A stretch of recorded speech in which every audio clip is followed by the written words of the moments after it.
right, let's get right into it.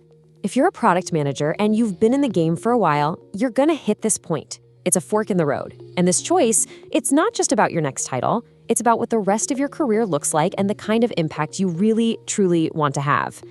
Seriously, I want you to picture this. You did it. You climbed the ladder, you got the promotion, and now you manage 3 PMs. But you haven't actually made a core product decision in over a month. Your calendar is just back-to-back one-on-ones and stakeholder updates. Is this what you thought success would feel like? You know, for some people, the answer is a huge yes. But for a lot of others, it's kind of a quiet crisis. For the longest time, especially in more traditional industries, this was just the truth. The only way to get ahead was to manage people. But in the tech world, that is a really dangerous myth. Think about it. The best product minds are not always the best people managers. And when you force them into that box, it's just a recipe for disaster, for them and for their teams. And that leads us straight to this idea of the promotion paradox. The skills that made you an amazing individual contributor, that deep product sense, obsessing over the details, personally driving a project from nothing to something, those are often the very things you have to give up to be a great manager. So the real question becomes, how do you keep growing? Okay, before we go any further, let's just come back to basics for a second. At its core, a product manager leads, but, and this is key, usually without any direct authority over engineers or designers. Your real power comes from influence, from your vision, from the data. Now, that skill, influencing without authority, is absolutely fundamental to both senior paths. But how you use it, well, that's where things start to split. So here's the good news. Most modern tech companies have figured this paradox out, and they've built 2 totally separate but equally powerful and valuable career paths for senior product leaders. It's not a ladder anymore, you guys. It's a fork in the road. This really gets to the heart of the whole thing. It lays out the core difference perfectly. You've got the IC path, the maker, where you scale your impact through your own deep expertise. And then you have the manager path, the multiplier, where you scale your impact by building and empowering a whole team of experts. One isn't better than the other, they're just completely different ways of operating. So let's talk about the manager path. As a manager, your product isn't the app anymore. Your product is the team. Your job is to hire amazing people, give them everything they need to succeed, and then get out of their way. You spend your days unblocking them, aligning strategy across the company, and coaching your PMs to be even better. Your success is their success. Now let's flip over to the IC path. It's so important to get this. This is not about being a regular PM forever. This is the world of the staff, the principal, the distinguished PM.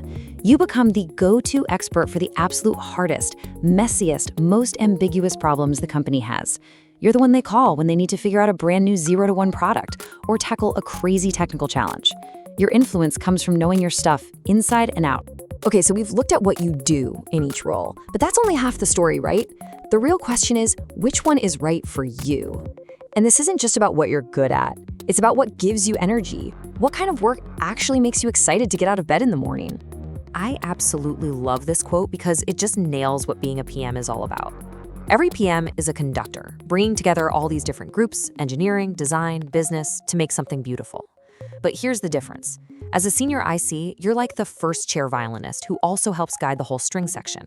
As a manager, you put your own instrument down completely to focus on conducting the entire orchestra. And that right there is the fundamental shift in your mindset. You have to be okay with letting go of the day-to-day product calls. You have to learn to get joy, not from shipping a feature yourself, but from watching a PM you mentored ship something even better. Now, if that idea excites you, management could be an awesome fit. But if it gives you a little anxiety, well, that's a feeling you should probably pay attention to. Look, choosing one of these paths for the wrong reasons is a fast track to burnout and just feeling miserable. So let's talk about the common traps people fall into so you can make a choice with your eyes wide open. These are the classic mistakes. First, just chasing the title or the bigger paycheck. If that's your only reason for going into management, you're gonna feel pretty empty. Second, don't think the senior IC path is an escape from leadership. Don't get it twisted. Influencing a dozen different teams without any actual authority is one of the highest forms of leadership there is. And finally, if you just don't like the product work anymore, neither of these senior roles is the right escape hatch. Let me give you a super current example. In a field like AI, the product challenges are incredibly technical. So picture a principal PM at a big company that's working on a new AI model. They're not managing other PMs. No, they're spending their days buried in research papers, prototyping with engineers, defining ethical rules, and pitching a 3-year vision to the CEO. In that world, that person's deep, hands-on expertise is way more impactful than a director managing from a distance. Okay, let's make this super practical for you. I want to give you a framework, a little tool to help you think through this whole decision for yourself. There are no right or wrong answers here, just what's right for you. So just take a second and look at this matrix. Be really honest with yourself. Look at these 4 things: where you get your energy, what your core skills are, your preferred style of impact, and what you consider your product. Which column just feels more like you? I bet your gut reaction is probably the most honest answer you're going to get. Reading about it is one thing, but seeing it is everything.